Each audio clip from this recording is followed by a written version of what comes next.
While living under the 40-year Stalinist dictatorship of Enver Hoxha, Albania's greatest writer Ismail Kadare wrote that the myths and ballads continued to circulate widely. That is, for Kadare, the myths and ballads that continued to circulate widely pointed to the existence of a greater power than some little old communist tyranny. The continuing presence of the myths and ballads were pointers to the reality of an irrepressible undercurrent of power lying just beneath the surface of things. Kadare is saying, in other words, that against that depth of power, the detestable dictator Hoxha had no chance, just as Hitler and Stalin had no chance against it. For this undercurrent of great power and depth always eventually wins out. It always does, always will.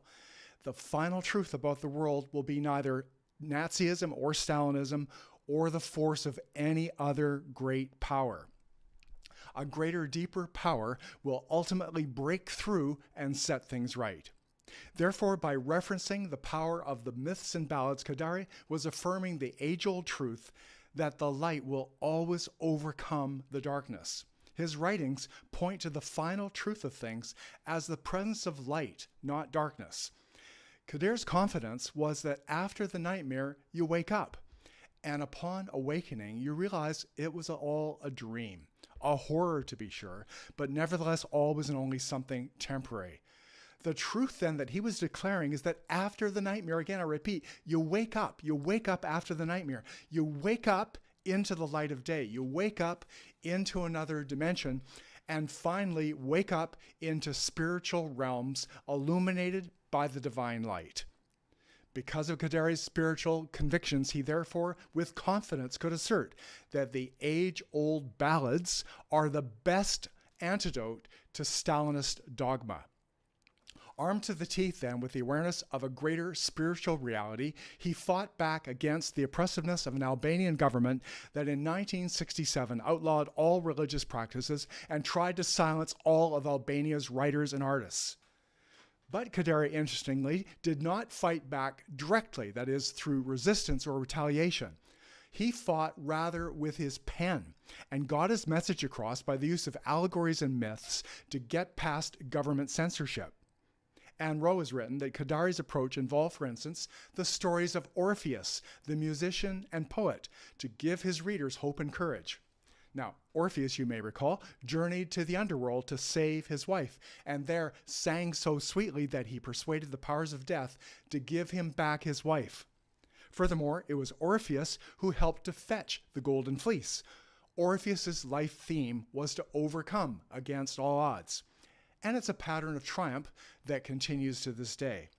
As Anne Rowe writes, Orpheus lives not only as a figure in great stories and myths, but is alive today as a potent force or power. And so she describes her excitement as she watched the stories of Orpheus put on stage. Only last year, she says, I saw his stories staged as a musical by players who were crippled or blind, but they acted it out with such fervor that it was clearly fountain fresh to them at the start of the 21st century. Deeply impressed, she knows they acted out his life as though it were theirs. And of course, that's the point. She observed that these physically challenged actors reenacted the life of Orpheus as if the stories were their own. The actors, therefore, were participating, were living in the spirit of Orpheus. They were living in that transcendental power that gives human beings hope and meaning. Well, this is the power of a great myth. Joseph Campbell talked about the power of myth, to give you something to live for when you're up against the darkness, which of course we always are. For the darkness is always closing in on us. It was just a few days ago that a beloved aunt of mine died of cancer. The darkness was closing in upon her. But is that the end? She didn't act like it. And I watched with astonishment as she reached out to those who came to see her.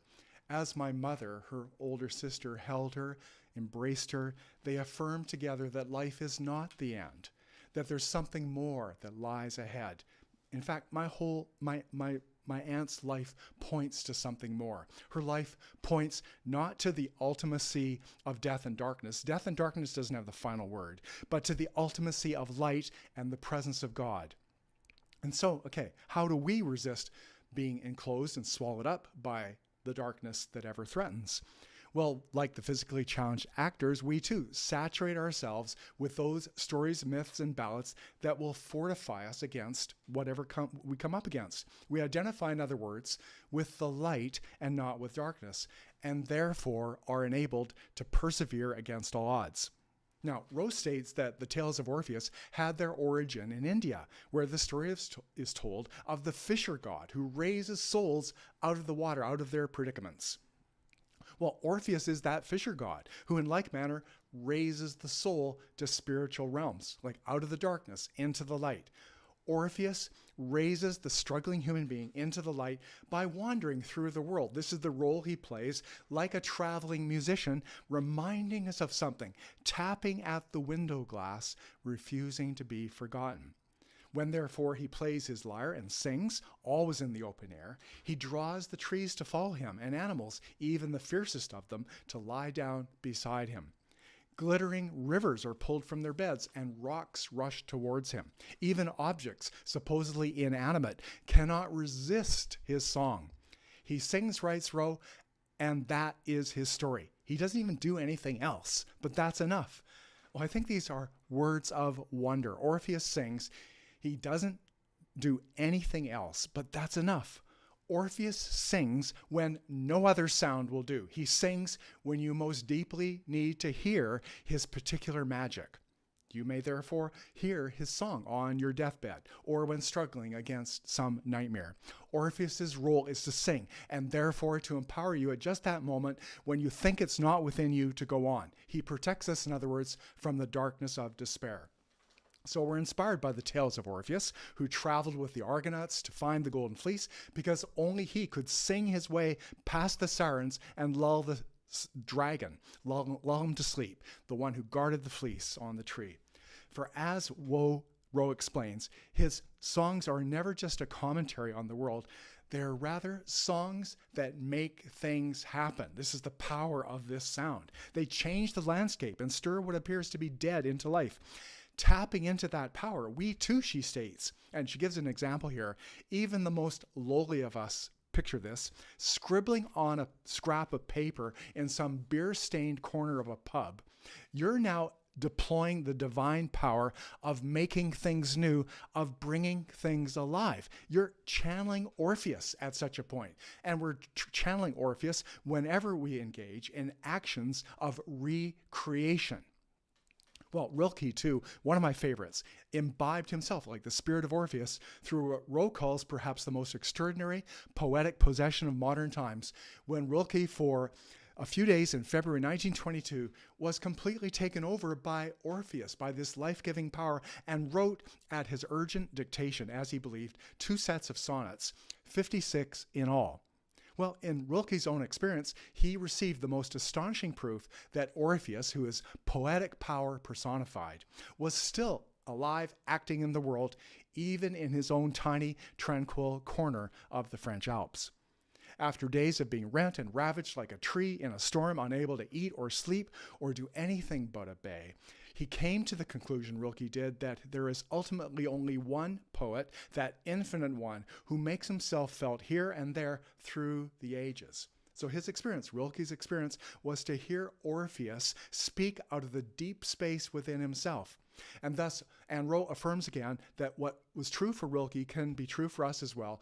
Orpheus is real because he lives in human minds. So Orpheus, when we tap that power, this embodies our most intense and concentrated response to life. Orpheus therefore is our best answer to what? To the world, to death, to loss, and to the issue of going on. Orpheus, as well, I'm going to add here, is as well that transcendent power that the life and philosophy of Ludwig Wittgenstein pointed to, though he claimed that we couldn't talk about it. Yet talk about it he did. As when during the war, Wittgenstein paused to pray while on night duty at his observation post.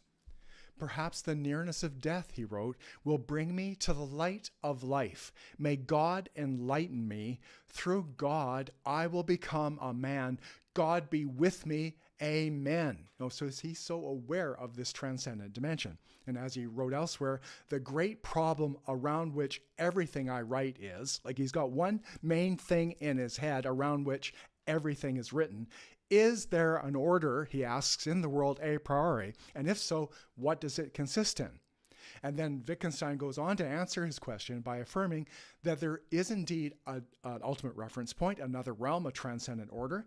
And it was, he says, an intuition of this that arises from the very nature of our constitution as human beings. He was making the affirmation that we have the built-in capacity for both logic and mysticism.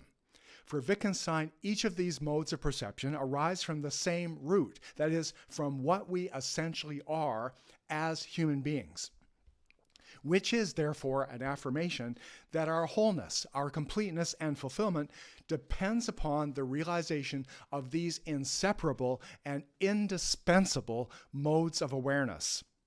And so, Wittgenstein was at its best when he talked about what he said could not be talked about.